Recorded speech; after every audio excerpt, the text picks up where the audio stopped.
sa inyo, mga Pilipinat, ako po si Philip Gabriel Bansa mula sa ABTLG 1 at ngayong gabi ay makakapanem ko ang isang ginoo na mula sa BSNT at tara, samahan niyo ako. Magandang gabi, So, magandang gabi. Una sa lahat, maaari ko bang malaman ang iyong pangalan? So, ako nga po pala si Joseph Hernan na galing sa kursong BSN dito.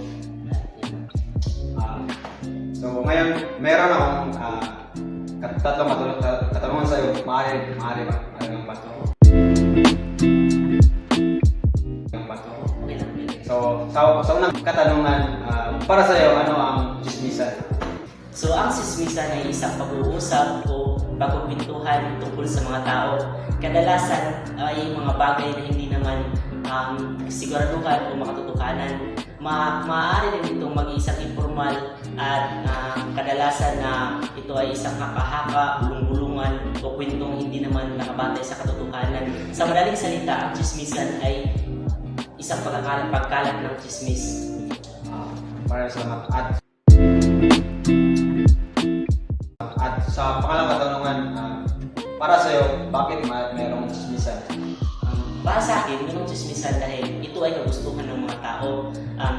Kagaya na lang ng halimbawa, may kaibigan ka tapos nagkita kayo tapos sabihan mo na punta ka muna sa sa bahay ko kasi may chismisan ako. Doon na nangyayari yung chismisan.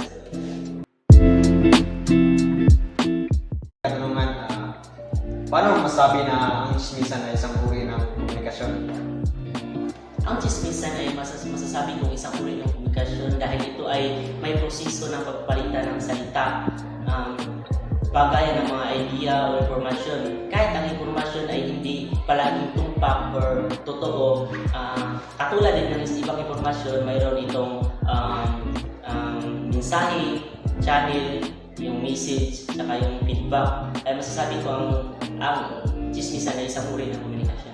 Maraming salamat, Ginoo. Salamat. Sinagkala po na magapanan ka ngayong gabi. At yun naman po, paalam.